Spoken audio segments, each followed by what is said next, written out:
research is in the area of interdisciplinary transportation networks with current interest in data-driven mobility solutions, disaster management, resilience of interdependent networks, connected and autonomous traffic systems, shared mobility platforms, and smart logistics.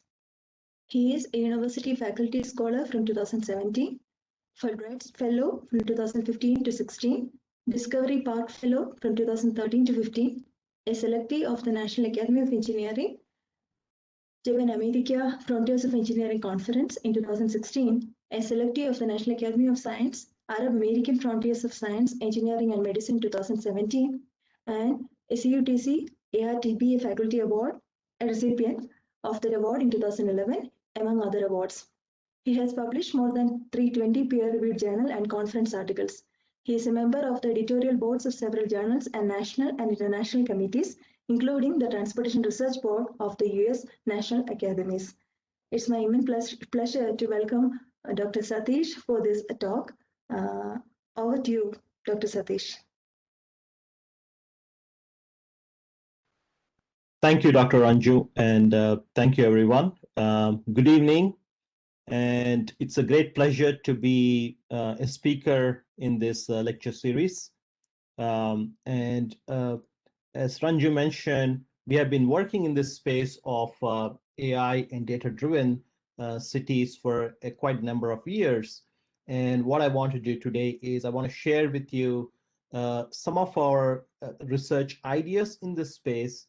And I want to kind of talk about the research that we have done using various kinds of data, AI-based models, and some platforms that we have developed, and the kind of issues that we are really driven by, which are motivated from the real world applications. I want to kind of talk about that in the context of cities.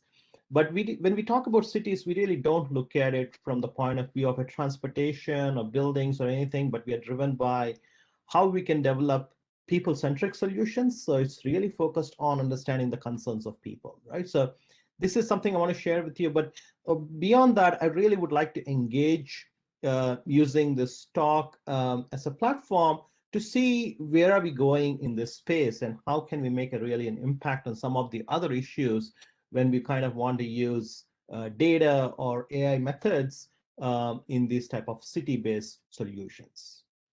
So my talk is kind of divided into three parts. The first one I want to share with you is I want to talk about mobility as a service and the type of changes that we see in the transport sector over the last 10 to 15 years. The second, I want to specifically talk about one type of data source, which is mobile phone location data, and how that can be used for measuring transport-related issues and measuring inequalities. And finally, I want to talk about how we have used data-driven methods in the context of solving some issues in COVID. And I'll give some specific examples from various cities. So if you look at the data related to the growth of cities, I mean, cities are expected to have about 70% of the people by 2050. And so urbanization is a big challenge. There's a lot of stress in various urban systems. People are moving because of opportunities to various urban areas. Climate change is a driving factor for migration as well. So we see long-term migration patterns of people moving from one area to another area, depending upon the type of disruptions that they're in, either urban or rural areas. Significant economic impacts because of these type of events in cities. So, I mean, I've been working in the disaster space for almost 16 years now, starting from Hurricane Katrina. We see an increasing frequency and severity of disasters, leading to significant economic losses. So our work recently with this World Bank and a few other development agencies has primarily focused on coming up with holistic and integrative solutions for these kind of problems, putting people at the center of these things, right? And coming up with sustainable indices and sustainable metrics so that we actually can move the needle in terms of addressing issues related to poverty, related to health-based outcomes, related to accessibility, and so on, right? So these are the SDGs which we primarily look at when we are solving these type of issues. in the context of the transport sector, transport is a really important sector in terms of contributing to these SDGs.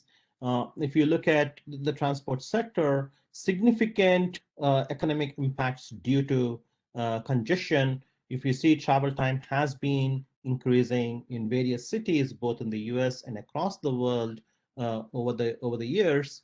And this kind of leads to a lot of externalities in cities, right? Both in terms of congestion and emissions and energy usage. So these type of increasing transportation costs in one hand, but also increasing inequalities in terms of the access to transportation. We see there is a growing inequalities in terms of the access to transportation, be it transit systems, be it the distances that rich and poor people have to travel to access various opportunities in cities. And the question is, how can we really understand? First is measurement of these type of issues, and then two is coming up with solutions to address these type of issues, right? So I want to kind of talk about both of these things in this presentation.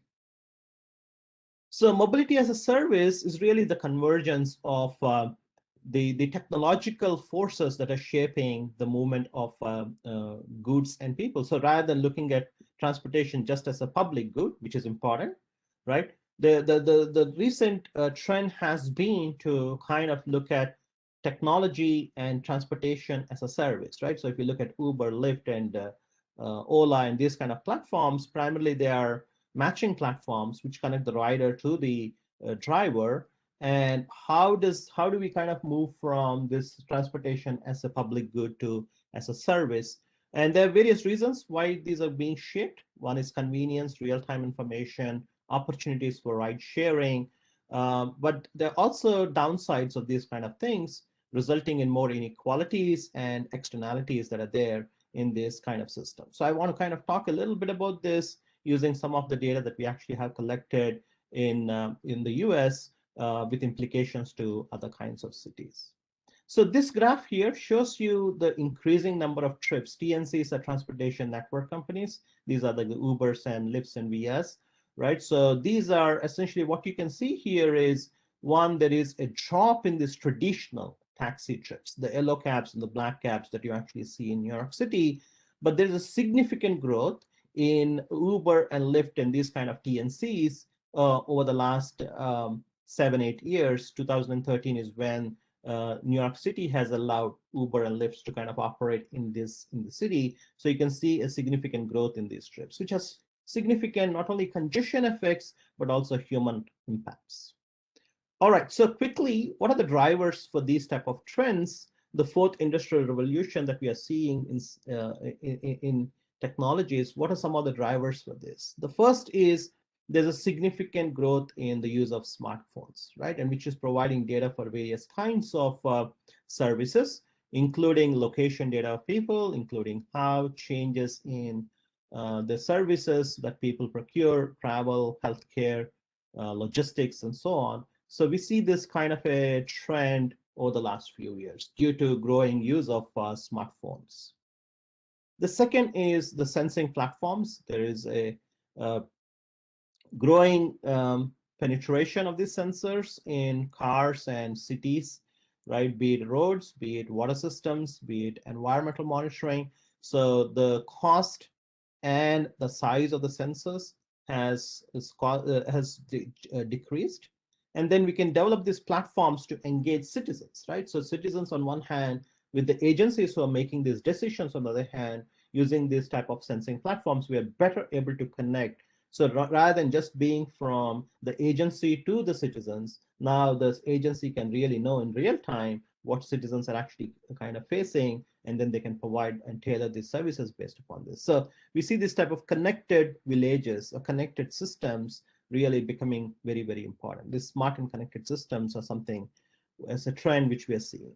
The third driver is really the new types of users and behaviors, right? So we see that the millennial generation and the Gen X users really are attuned to these type of technologies. They use these type of technologies very often, and in fact, they actually demand these type of technologies. So we see that there's a growing use of these technologies. There's a growing need for these technologies. So we see that in the data, right? But not only the younger population, but we also see this once the technology matures, we see a growing use across different age groups, especially in urban areas. So we can talk about this representativeness issue if we do have time. We actually spend a lot of time looking at the representativeness of these kind of data sets. So we have been working for the last 12, 13 years in this space. This is one of our first visualizations. This is New York City taxi data, about 60,000 taxis for about 3 years of data. We have the pickup and drop off of every taxi trip in New York City. And these are the trip origins and these are the trip destinations. This is like a heat map of this, right? So, I mean, you can see that so certain hubs, like for example, the Midtown Manhattan, right? And this is the JFK Airport, and this is the LaGuardia Airport.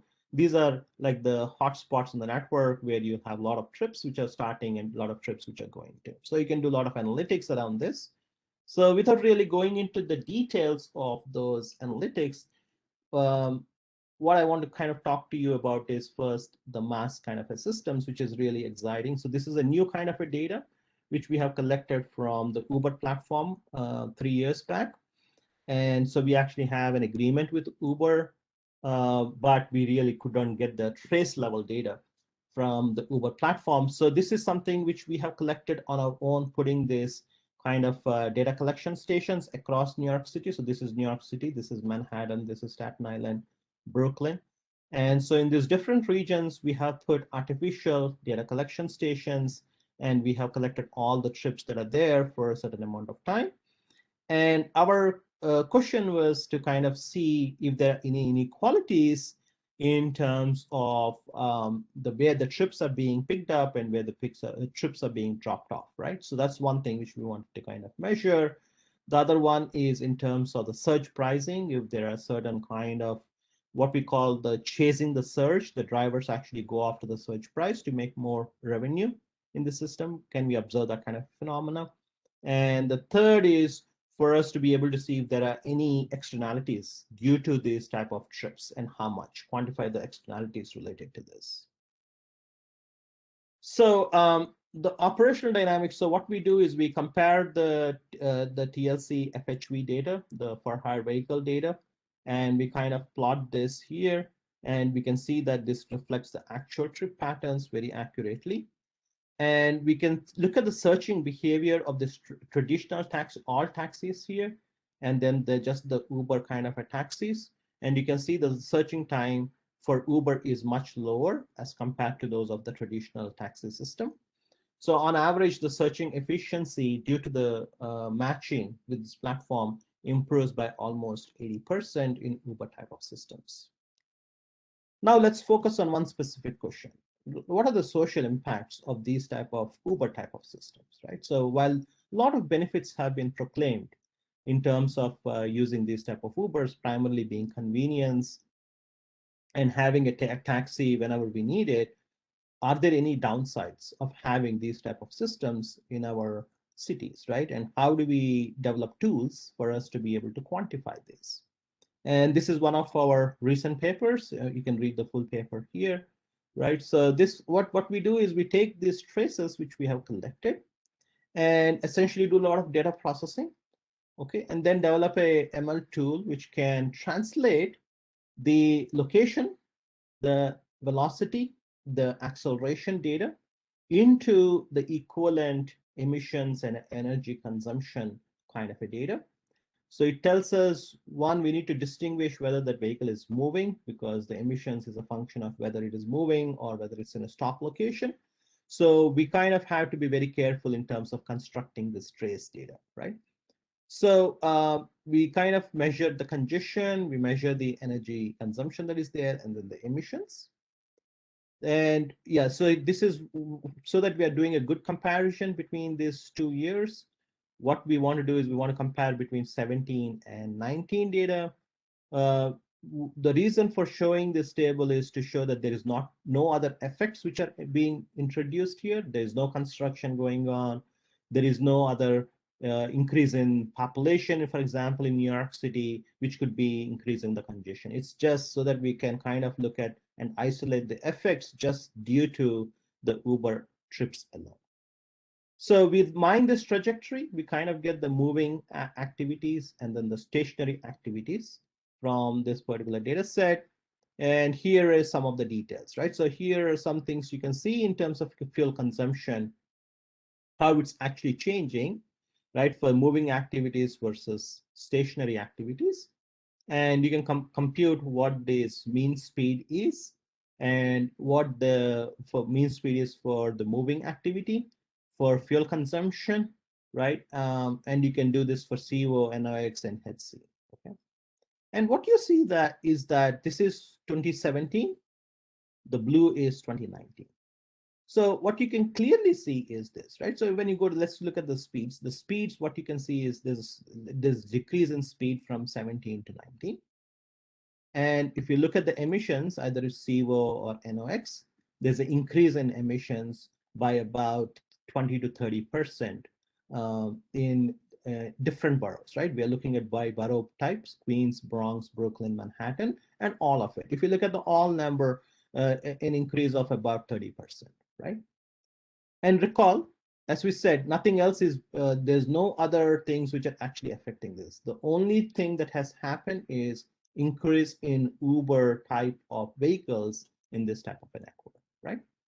So this clearly shows that speeds have decreased in New York City due to the introduction of Ubers. And we can see how much and which borough actually has the most impact. And two, we see that fuel consumption has increased. We see that emissions have also increased due to these for-hire vehicles in the network. So here you can see the changes in the speed. So the speeds, you can see that the speed has actually changed, dropped by almost 40% in some locations. This is the average, and you can see by time of day. By morning peak, how much it has reduced from 22 to the mean of value of 22 to almost 17 kilometers per hour, right? And during off peak, during evening peak, how much it has reduced, and so on, right? So you can kind of see consistently that the speed has decreased in these cities due to more active Uber drivers and due to more congestion on the road. So then what do we do to solve this particular issue, right? So one thing which we could do is we could kind of do better matching of these kind of trips so that we reduce the searching time for Ubers and the empty miles that these type of vehicles are traveling within the network. So this is one work which we have done a few years back, where we have come up with a better optimal assignment of these trips to maximize the kind of the occupied trips and minimize the empty trips that are there in this network, and then creating incentives so that we maximize the efficiency of these kind of trips, right? So you can kind of move users to where these taxis are. Similarly, you can move the taxis where users are by providing better intelligence about these two flows that are there in the network. So we have developed an optimization model for actually doing this. Since this optimization model is hard, we actually have developed some various approximation techniques to actually solve this particular problem to do the optimal assignment. And if you do this, what you see, if you basically solve this particular problem, what you see is you actually can reduce these trips, right? So in the morning peak, for example, you can have a reduction of almost 30%. In the evening peak, since there is not much to optimize, there is much lesser benefits that you actually get. So similarly, this is for on a Saturday, this is on a weekend. Weekend also, you actually have a reduction of almost about 40% during the off-peak hour by doing this kind of an optimization. So more effective during morning peak and evening peak on weekdays, and off-peak during the weekends. So based on this, we have done a lot of work. So if you go to my webpage, you'll be able to see some work related to where we have solved various issues related to one, how do we kind of estimate travel time, for example, using these type of probe vehicle data. We have developed solutions for doing time of pricing, the pricing based upon time of day within these kind of networks, right? So you can kind of see various solutions that we have come up to reduce these externalities due to the mobility as a service kind of platforms. So I will kind of transition from there to talk about one specific data set which we have been using a lot of for a lot of applications recently, both in cities as well as in the context of disruptions and disasters. And this is the mobile phone data. So mobile phone data is, we have agreements with various vendors to give us location data of people, right, without violating the privacy concerns. So we can talk about that in more detail during our discussion as to what kind of identifiers we have and what work we do in terms of trying to protect the privacy concerns, right? But as compared to the traditional way of solving these transportation problems, which has been done for almost 50 to 60 years now using surveys and estimating the demand, what we are proposing here is we are using mobile phone data to kind of understand the dynamics of travel patterns and dynamics of cities, right? So this data which I will talk about is from various companies. And you will see that the data actually is very large in terms of both its size, but also in terms of its frequency. So this can be used for various types of economic impacts. So for example, in the context of disasters, we can do post-disaster needs assessment. You can come up with resource allocation and relief plans.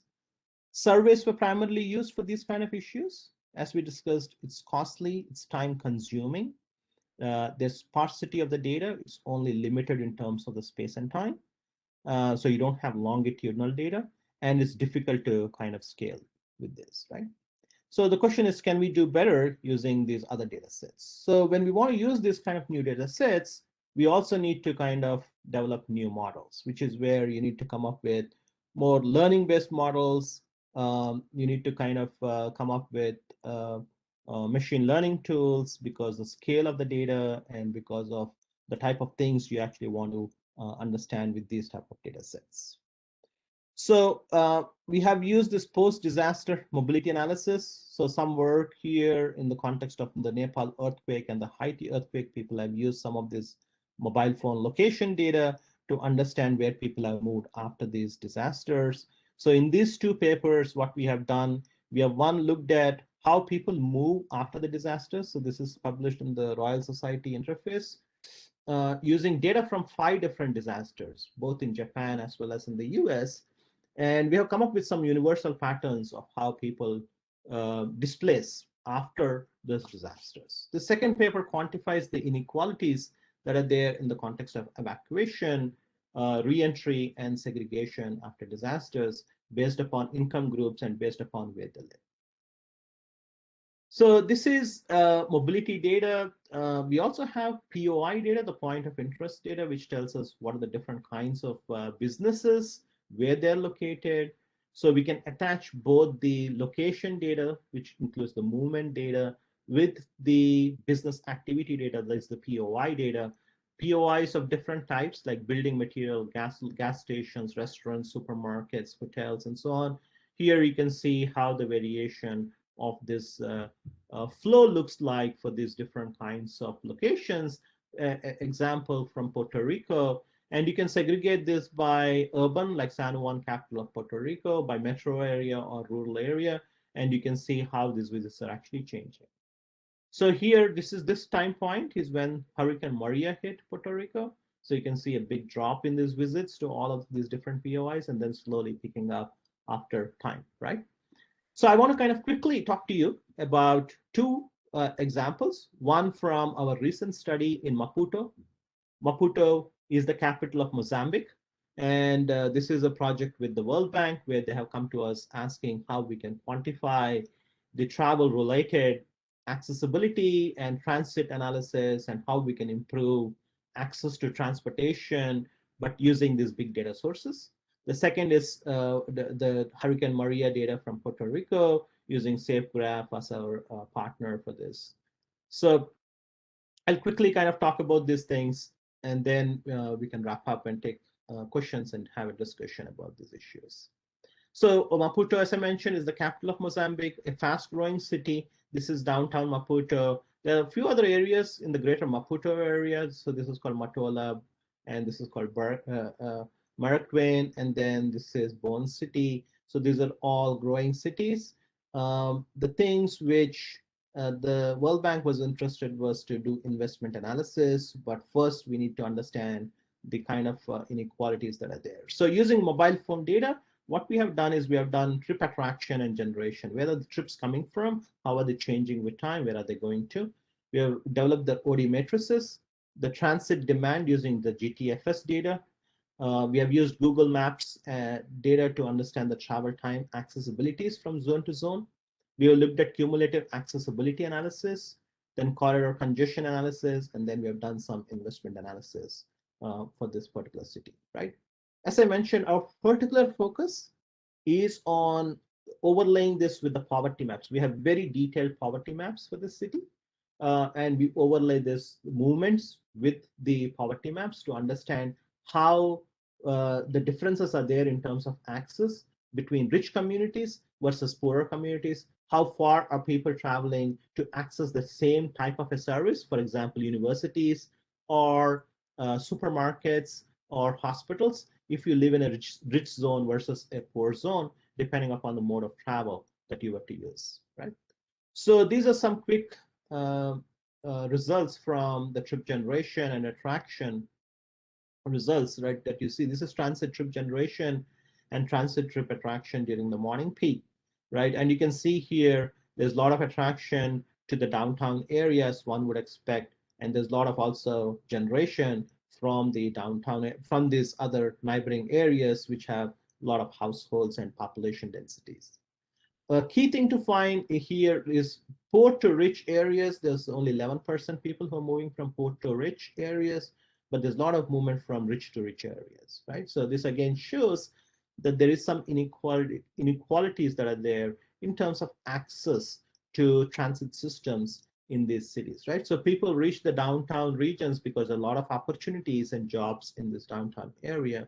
And in the evening peak, people move out from the downtown regions for jobs, to homes from their job locations.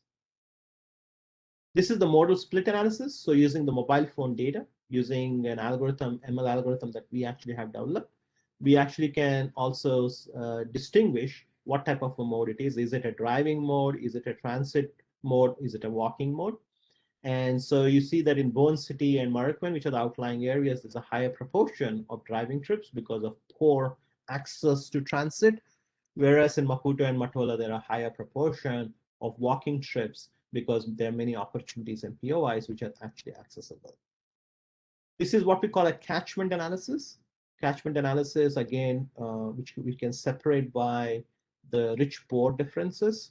Here, on an average, people travel 10 kilometers for education institutions, and they travel about 24 kilometers to access public hospitals.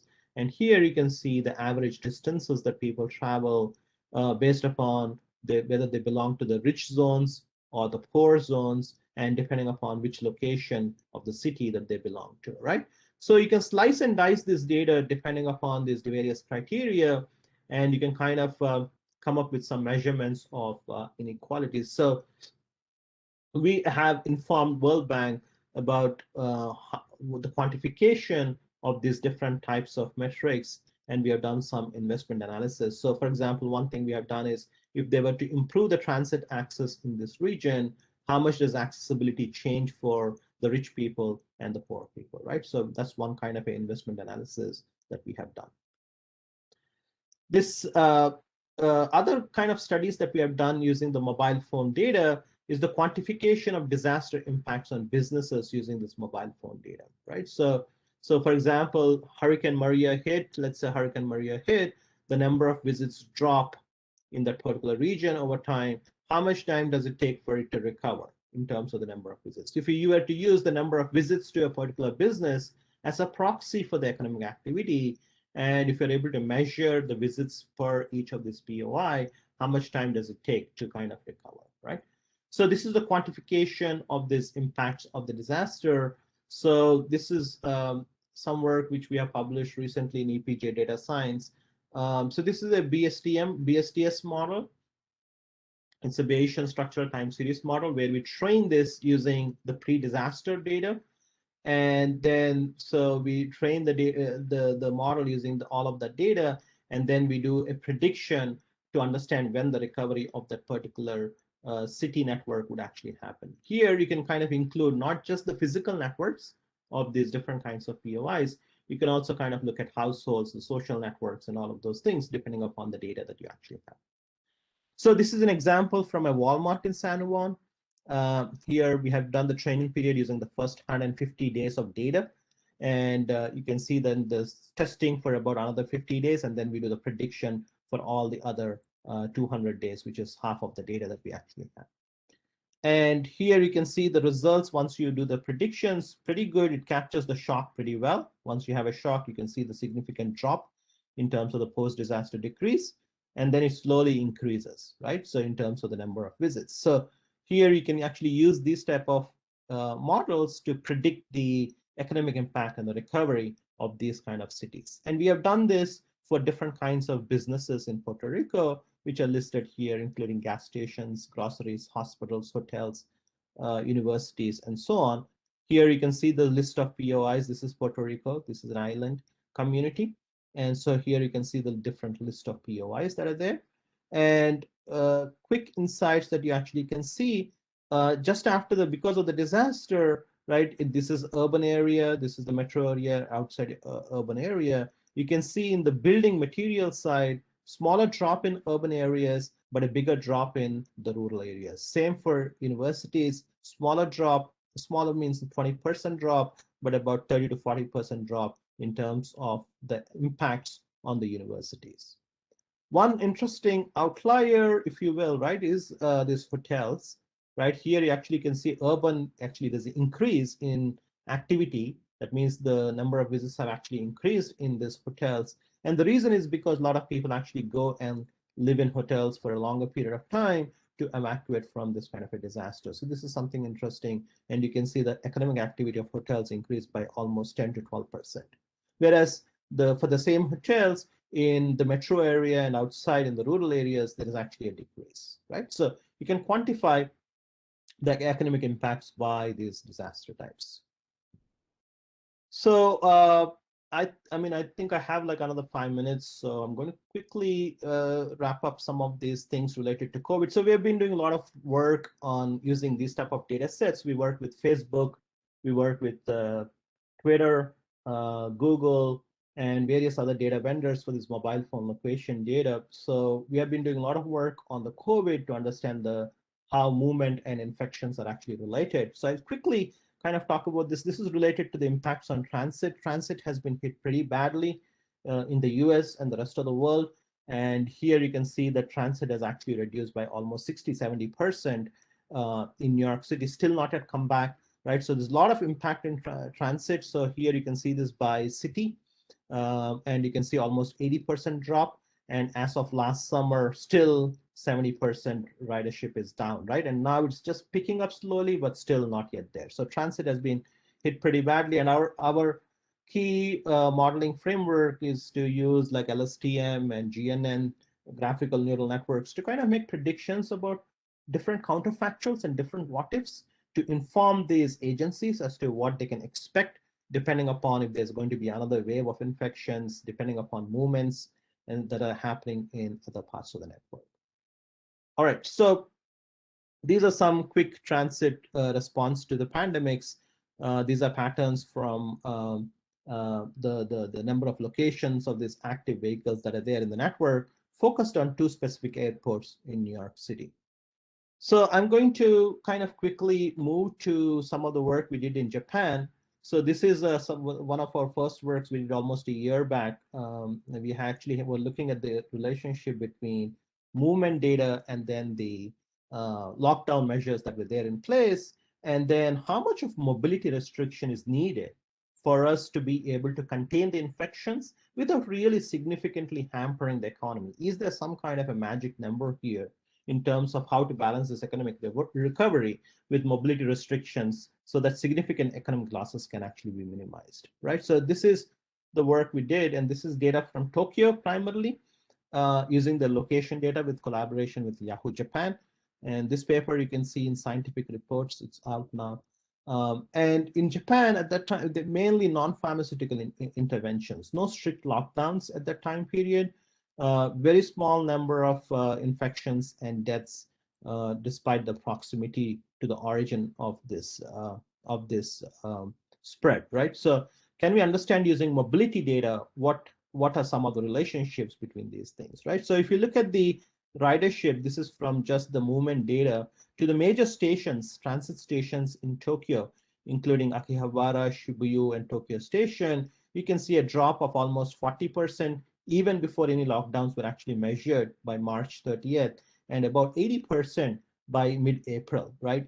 And so you can see how did the contact networks actually change over time, and what is the change in contact network related to in terms of the disease spread, right? In terms of the transmissibility of the COVID-19. So here you can see the stay-at-home rates over time from early January until about mid-April using the mobile phone location data. And you can see that by mid-April, about 50% stay-at-home rates, and then the travel distance that has been is reduced by almost more than 40%, right, for from the early January to mid-April. So we can see that people's behavior has significantly changed. Now, the question is, how about the social context? Did the social context change, and what is their relationship to the infections? So we have developed this social contact index, which is a relative amount of the social spatial co-location between different users compared to the pre-COVID time period. And if you look at that, without any policy implications, just with remote home and school closures itself, I mean, there's almost a 50% decrease in this social contacts. Once you have this state of emergency issued, you actually have about 80% decrease in this social contacts. So there's a significant reduction in terms of the contacts after the state of emergency has been issued. And what we see is you actually do not have to restrict it significantly in terms of these lockdowns. But if you were to restrict it only by 60 to 70%, that's enough to contain the rapid spread of this infection. And we see that in this paper, right? So the relationship between the reduction in social contacts and the RT values that are there in this particular network. So this is some ongoing work where we are combining mobility data using the data from Yahoo Japan, movement data, and web search data. So the same user, we have the mobility data and what they're actually searching on Bing or Google. Bing is the popular tool in Tokyo. So for the same user, if we were to use the web search data and mobility data, can we really make better predictions about how to contain the spread of this disease so that we actually can tailor the messages that we actually send to these communities, right? So this is something which we have done using a graphical neural network framework, right? So where the embeddings of this underlying network of people as well as their movement data is kind of learned over time, and then we kind of use that to make predictions in the future time periods, right? So we have kind of, this is still ongoing work, so we have kind of combined this with also an LSTM long short-term memory framework to kind of look at how to make these predictions much better. So this is still ongoing work, we're still working on this. So the preliminary results look pretty promising, so you can kind of categorize users based upon the keywords of their search, and you can classify them into different kinds of users, and you can use that to see what type of activities that they're participating in. So these are some quick examples of some of our work and the way we kind of approach these problems. So we are driven not only by kind of publishing a particular work in a good conference or a journal, but we really want to kind of make an impact in the real world, right? So we want to kind of take these solutions to the agencies and kind of see how we can actually make an impact in the real world in terms of applying some of these solutions. So all of these, I really did not show the underlying models very much in my presentation, but all of the things that you have seen has some kind of a ML tool underlying it. right? And I mean, a lot of work goes in terms of cleaning the data and testing it, training it, and so on, right? So some of those things, if there's interest, we can certainly talk about those things. So some key messages, these data-driven platforms in the context of transport cities is really, I mean, it's not just, it's in the early stages, but I think it's kind of slowly maturing in terms of its prominence and its importance in terms of understanding issues in cities. So there is, I think, a very lot of need for not just having this silo-based approach where universities just do the research, publish papers, and industry just does their own thing, and agencies are kind of behind the curve in terms of some of these things. We need this kind of a, I think, a synergy of how to kind of bring these different actors together so that we actually can solve these problems in a very holistic and meaningful manner. And the other point is we need to really kind of solve these problems for cities, not just kind of solving these problems to kind of say we need more infrastructure, right, and so on, but we need to kind of make the point that these problems are useful to the people living in those communities. So community-related attributes, we need to be considered as part of this AI platforms. We need to really take the behaviors and the considerations of these communities, consider equity and inequality issues, consider gender-related issues as part of this AI platforms. I think that is something which is very important.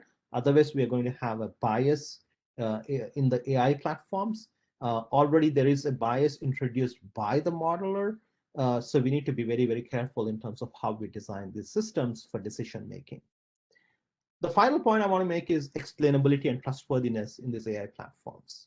So the AI platforms, I mean, we see some papers and some research where they don't really understand the problem, but they understand the AI method, right?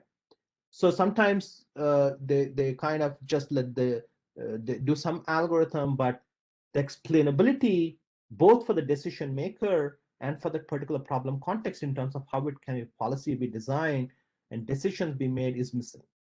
And that is something which is very, very important. We need to be able to have explainable AI, which kind of, one, the model has to be interpretable and the model has to be translatable for various kinds of contexts.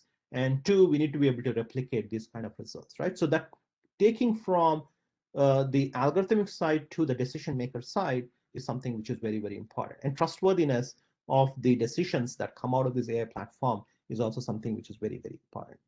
A few other things which we also talk with data vendors is data quality issues. So many of the issues, I mean, when you kind of get into the weeds with this kind of a data, you see there are a lot of data quality issues.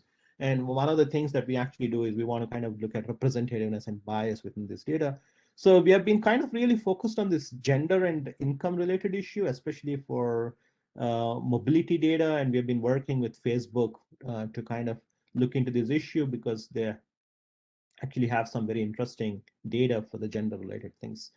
I haven't presented our social media data work, right? But if you go to my webpage, you'll see a lot of some work that we have done using sentiment analysis and how we use geolocation data from tweets to predict activity patterns in cities and create a lifestyle model. So that's actually one other interesting area. And we need to kind of integrate these different data sets rather than, again, looking at these data sets differently. We need to kind of bring them because each of these data sets have their unique advantages. So integrating them in data fusion, I think, is something which is very, very important. So I think I'll stop there. And again, it's been a pleasure to kind of share some of the ideas from my lab. And I look forward to discussions, and thank you very much. Thank you, Professor Satish, for this wonderful talk. You have presented like starting from transportation basics, right? Like shared mobility and mobility as a service, and how that COVID affected all this thing. Okay, this epidemic condition. You beautifully narrated all these things, so it was very good to hear from you. And now we have our panelists. I think they are having some questions. First, we will address those questions. Professor Toteja, you may please start with the first question. Okay, thank you very much. I think the presentation was so good, that I do not have really any questions, but I would like to make certain comments. One is that you see, he has presented huge data in a very short time, very short, huge data. His data from his data from his own study and also from the study done by other researchers. Then also, as you said, that he has also given a lot of data on the COVID effect also. It's very useful data. And he's also very honest in saying that you see some of data, the quality question is there, you see, and also some biasness is also which he has mentioned correctly also. But this is a part of any research which we do. We have such type of problem with us. You see.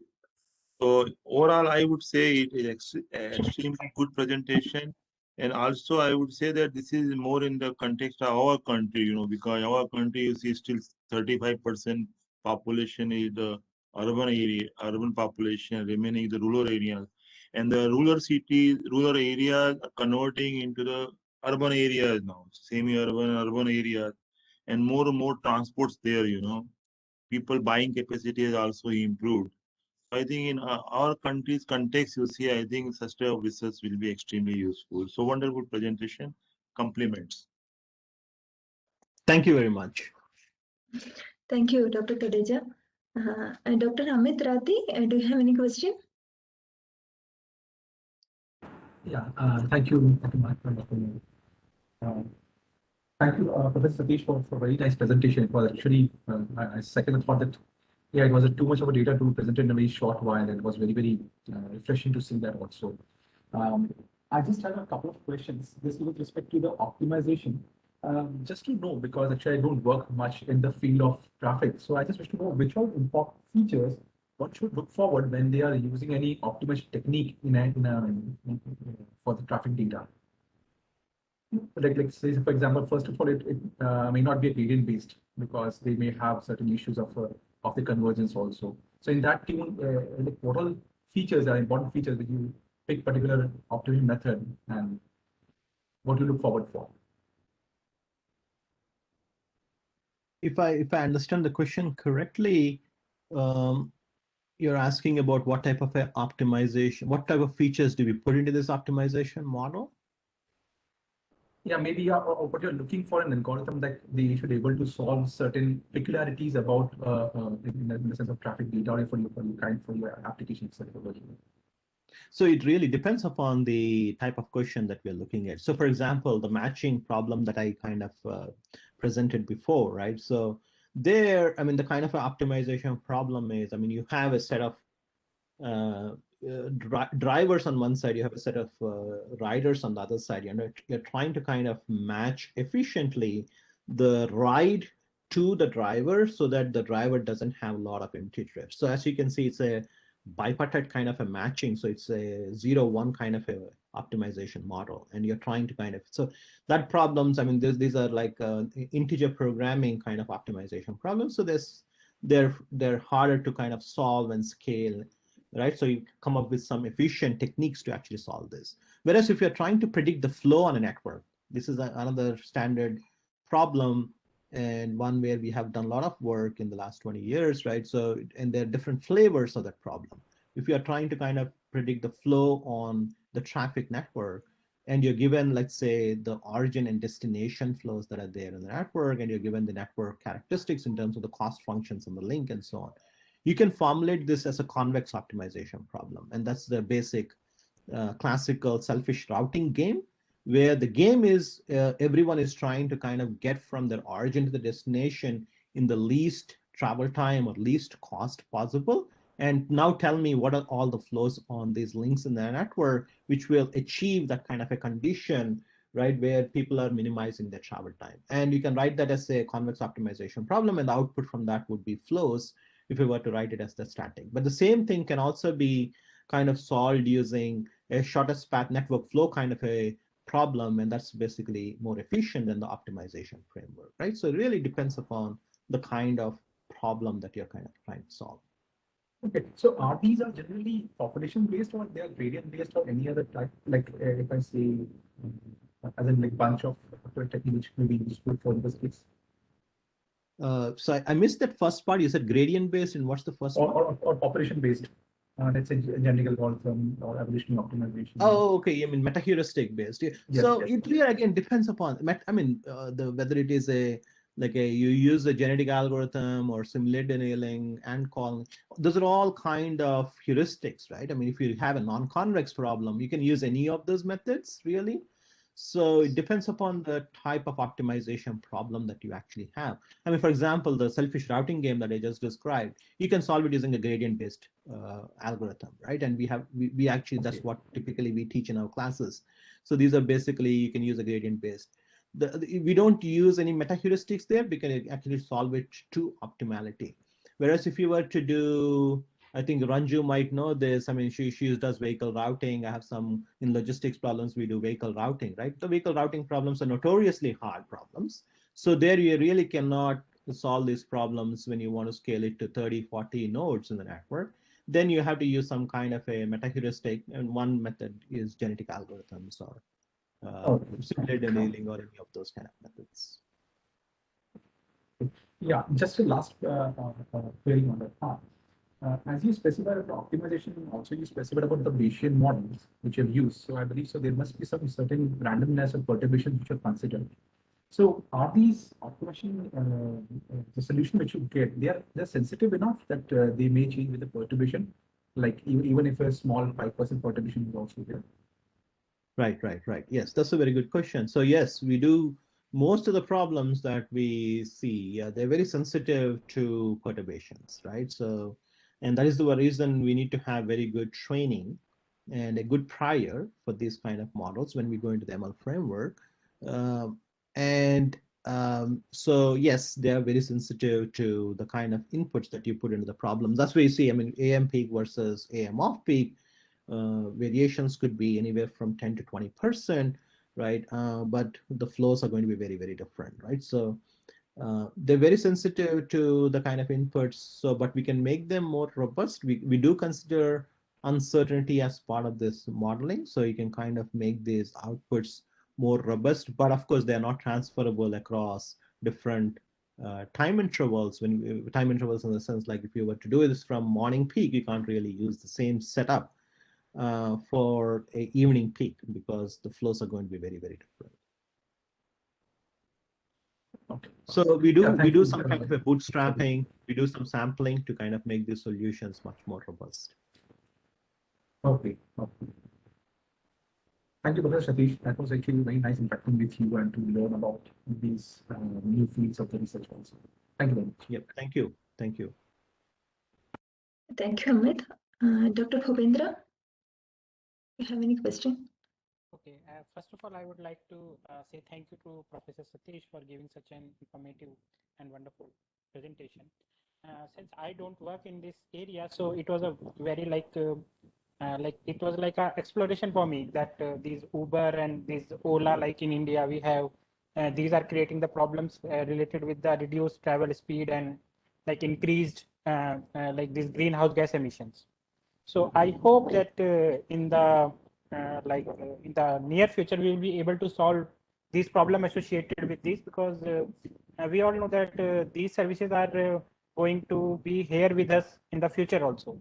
So if we will be able to solve these problems like reduce speed and more greenhouse gas emission, then it will be it will be great for all of us.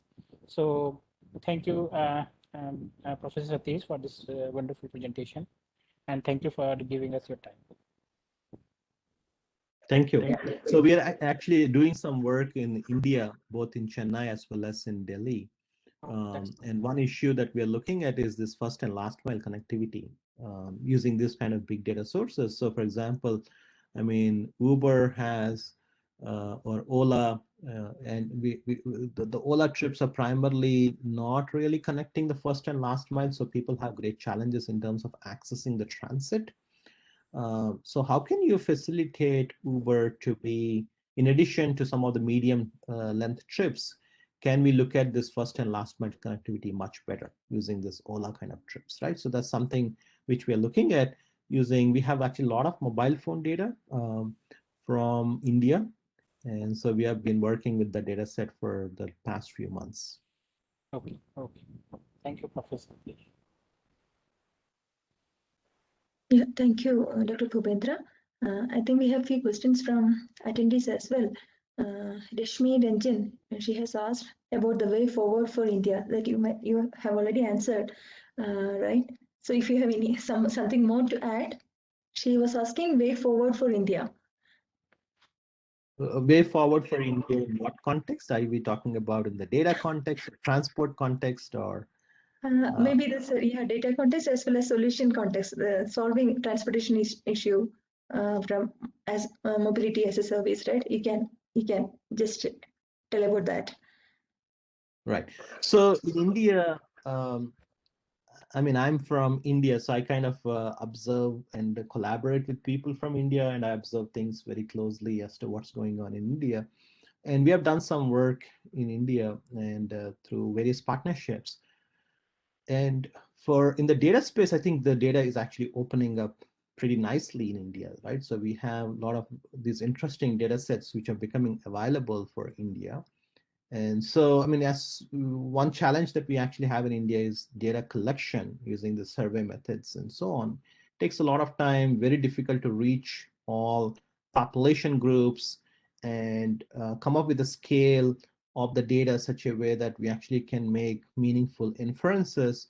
So I'm really kind of working in some cities in India using this type of big data sources, including Facebook. Facebook, for example, has poverty maps for all of India. So I've been working with Facebook in terms of attaching those poverty maps with movement data in India and trying to kind of come up with understanding inequalities, right, in terms of how far people travel within urban areas depending upon where they live, right? So that's some very promising work that's actually going on in a couple of Indian cities right now. But in India, I think what we really need is we need a more integrated and holistic solution. So I think in terms of the transport, so transport currently is not very well integrated across the different modes of travel.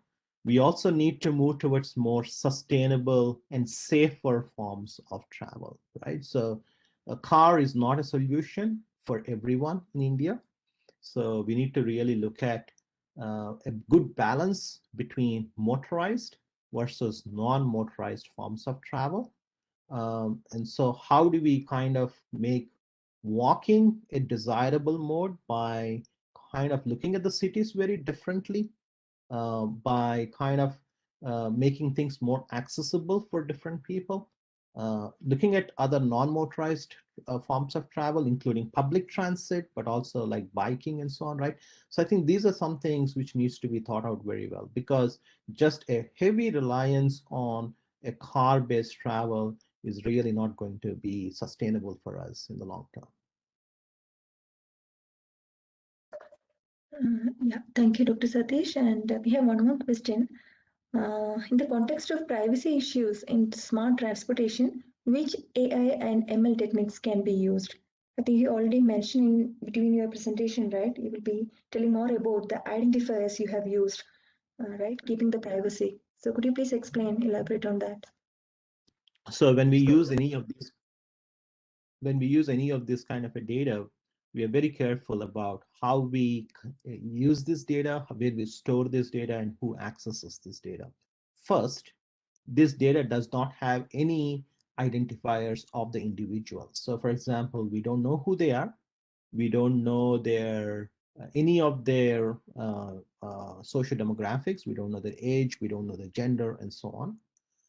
We know their device ID. We know their location. Even the location is kind of obfuscated to some extent by the vendor itself, right? So we don't do that, right? So the vendor whom we work with, they directly add some noisiness to the data so that we don't really infer their work or home locations. So we work with that data. So we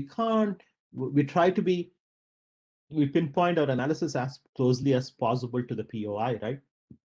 So we might know the certain POIs very clearly in terms of where they're visiting, but we can't really infer very accurately their home locations. The home location, when we have an algorithm for home location inference because we want to be clear that this person lives in that particular city, but it will only be done at the level of a block. It won't be exactly at the location, right?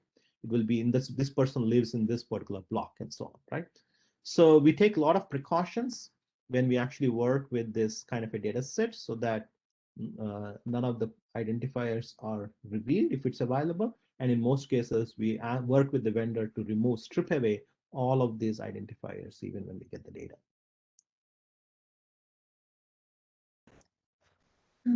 Yeah, another question. A similar approach was also used in Arogya Setu app to track COVID situation, but the results were not accurate and the app was inefficient. So, what are the possible factors responsible, and how can we improve them? So I'm not very familiar with the Arogya Setu. Arogya Setu app, but I mean we're not trying to track COVID as such. What we are trying to do is we're trying to take the movement data for a large number of people in an urban area, and we don't know which of these people have COVID, for example, in the location data. We don't know that information. We are looking at the movement data at a certain aggregation. What we know is we know the infection rates at that aggregation as well, right? Be it a block level or a borough level and so on, we know the infection rates. We try to kind of map these two things together so that we can make some inferences about the relationships between movements, how social contact networks are changing over time, how that's kind of related to the infection rates. So it's an infection rate, but it's not kind of attached to one specific individual, and we are not tracking anybody in this particular case, right? So we are trying to just look at analytics, which will tell us the relationship between movement, the POIs that they visit, and the infection rates. Yeah, one question from Professor Geeta Krishnan. How was the mashup done between mobility and web search at individual level? Can you repeat that question? How was the mashup done between mobility and web search at individual level, the puzzle game between mobility and web search? How is the matchup? Yeah, Mashon, like that puzzle. Mashon is a puzzle game, right? I just searched on web. I didn't get that question, but yeah, Mahjong, Mahjong. It's a puzzle game. So I believe he was asking about how that, yeah, mobility and web search at individual level, how you solve the puzzle. Yeah, just type something. I will just see Prof Satish. Yeah. I know Yeah, Mahjong game. The Mahjong is a game that is there. I know that. Yeah. Yeah. No. He mailed me like matching. It is not mashup. It is matching.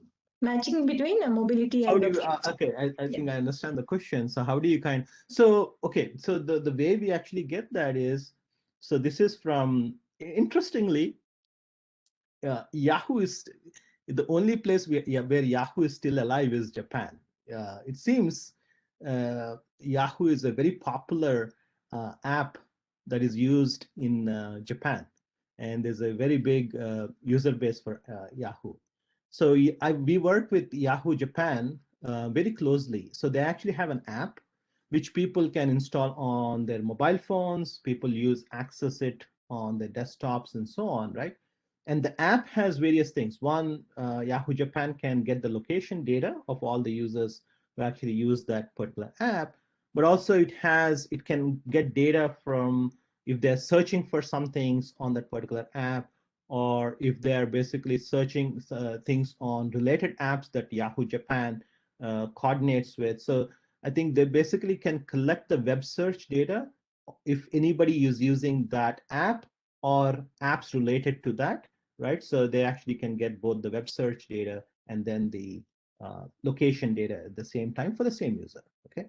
So that's basically how it actually works. So it's not like a different platforms, it's the same platform and related platforms that Yahoo Japan has access to, right? So as you can imagine, this data is very confidential.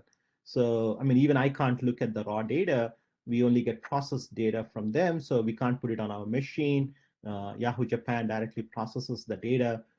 We just send them our algorithms and code and so on. So our collaboration is basically completely remote. And if I want to kind of access their raw data, I have to go to their office locations and kind of work on their computers, right? So that's basically how this matchup between this location data and then the web search data is actually done, right? But very interesting that there are like millions of people actually who are using this Yahoo app in Japan. I think that's probably the last place where Yahoo is still alive. Yeah, thank you, Dr. Satish. And sorry, Dr. Geeta, because I couldn't get that word. Then I was trying to relate how this master game is related to transportation. Okay. And another question is, are these data commercially sold? Are this data what commercially what? Yeah, commercially sold. Sold? I mean, is it commercially available? Yeah. Yes. Okay. In that way. Is the data commercially available? Yes, it is.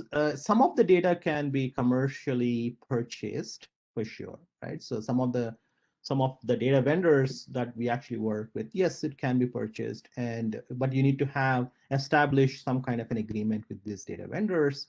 And I think, yeah, once the agreements are in place, yeah, you can certainly purchase the data through using that agreement, right? So some of the vendors like Yahoo Japan, they don't sell the data.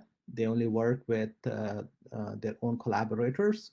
And we will basically, the output there would be some scientific publication or a patent and so on, which we jointly work on. So it depends upon the data source, but some data sources certainly are, anyone can purchase these type of data sources.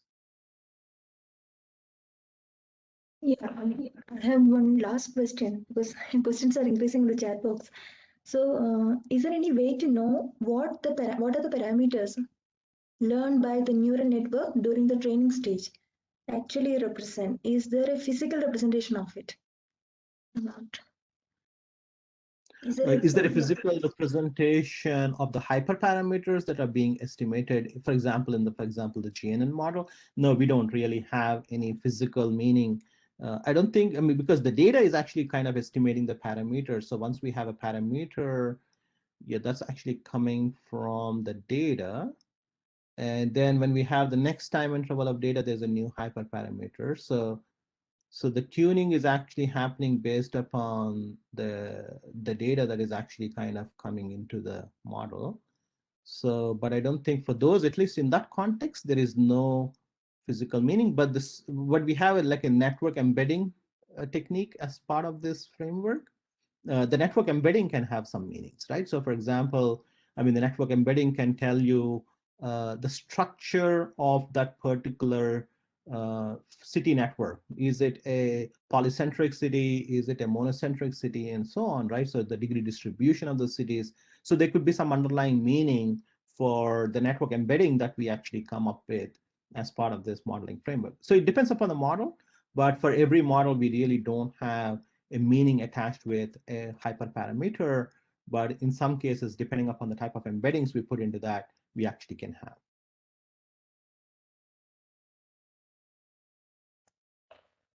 Yeah, thank you, Professor Satish. Considering the time, right, now I would request Dr. Todeja for a few words from his side. Yeah. Once again, Professor Satish, for wonderful presentation and good question answer session also. And thank you for offering collaborations between yours and ours. And I'm sure Dr. Anjuman has noted down because she's also working in this area and there's a lot of scope to work in India. So thanks once again. And on behalf of IIT Jodhpur and also on behalf of Jodhpur City Knowledge and Innovation Foundation, see, I present you a small memento, which is on the screen now.